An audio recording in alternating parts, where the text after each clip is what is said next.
নমস্কার। জয়গুরু। শ্রী শ্রী সীতারাম দাস ওঙ্কারনাথ দেবের দিব্য জীবন ধারাবাহিকভাবে পড়ার চেষ্টা করছি। আগের দিন যা পড়েছি আজ তার পরবর্তী অংশ। জয় ঠাকুর, জয় শ্রী গুরুদেব। নকুলেশ্বরতলা লেন, কালীঘাট, কলকাতা হইতে শ্রী বিজয়কেশব বন্দ্যোপাধ্যায় জানাইতেছেন। গুরুপূজার দিন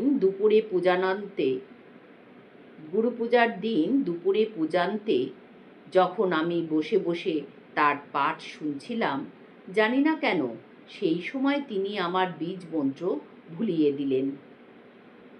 পরে আমি প্রায় 2 ঘন্টা বসে তাকে স্মরণ এবং মনে মনে অনুনয় বিনয় করাতে পাঠের সময় ওই মন্ত্র উচ্চারণ করে আমায় স্মরণ করিয়ে দিলেন। সে সময় ওই মন্ত্র উচ্চারণ করার কোনো কারণ বা প্রয়োজন ছিল বলে আমার মনে হয় না। এই দুটি ঘটনাই একেবারে অলৌকিক। আমি বড়ই আশ্চর্য হলাম। বর্ধমান জেলার রসুলপুর হতে রসুলপুর স্কুলের প্রধান শিক্ষক শ্রী পাঁচুগোপাল হাজরা জানাইতেছেন, শ্রী শ্রী সীতারাম দাস ওঙ্কারনাথ দেবজি যোগানন্দ মহারাজ আমাকে নিম্নলিখিত উপায়ে আত্মসাৎ করেন।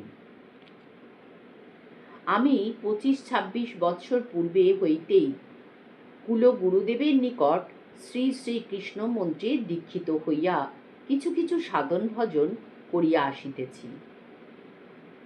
আমার স্বগ্রামে শ্রী শ্রী নিতাই গৌরাঙ্গ মঠ ও সেবা প্রকাশ আছে। শ্রীল হরিহর গোস্বামীদেব আমাকে কিছু উপদেশ করেন। ইনি শ্রীমৎ ধ্রুবানন্দ গিরি মহারাজের শিষ্য। শ্রীল গিরি মহারাজের নিকটও আমি দুমোর্দহে গিয়াছি, কিন্তু মনে বড়ই জ্বালা। অতঃপর শ্রীধাম নবদ্বীপের প্রভুপাদ ওম হরিদাস গোস্বামী প্রভু আমাকে কৃপা করেন, কিন্তু কিছুতেই কিছু হচ্ছে না। বৈষ্ণব গ্রন্থ পাঠ করি, অদ্যপিও সেই লীলা করে গোড়ারায়, কোনো ভাগ্যবান দেখিবারে পায়। কিন্তু কই, আমি তো সে ভাগ্যবান নই নিশ্চয়। তবে বর্ধমান জেলার রসুলপুরে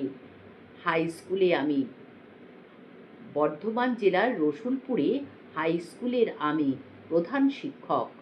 এই বিদ্যালয়ের হেড পণ্ডিত পূজনীয় শ্রীযুক্ত অভয়পদ ভট্টাচার্য মহাশয় এ অভাজনকে বড়ই কৃপা করেন। তাঁরই দয়ায় আমি শ্রী শ্রী ঠাকুরের সংস্পর্শে আসি, কিন্তু এই পর্যন্তই। তাহার নিকট আবার আসন লইয়া বসিয়া পড়িতে হইবে এ চিন্তা কোনোদিনই আসে নাই।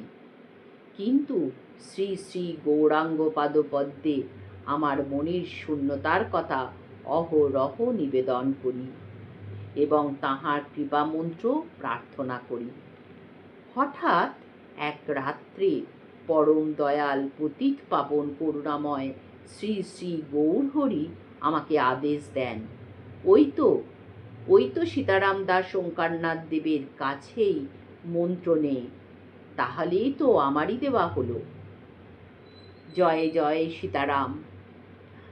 আমার প্রার্থনা মতো শ্রীল বাবা মহারাজ আমার গ্রাম শ্রী শ্রী নিতাই গৌরাঙ্গ মন্দিরে সদলে যখন শুভাগমন করেন, আমি তখন তাহার শ্রী পাদপদ্মে জয় নিতাই বলিয়া ফুল তুলসী অর্ঘ্যদান করি এবং তিনি উহা গ্রহণ করিতেই সমাধিস্থ হইয়া যান। আজ এই পর্যন্ত।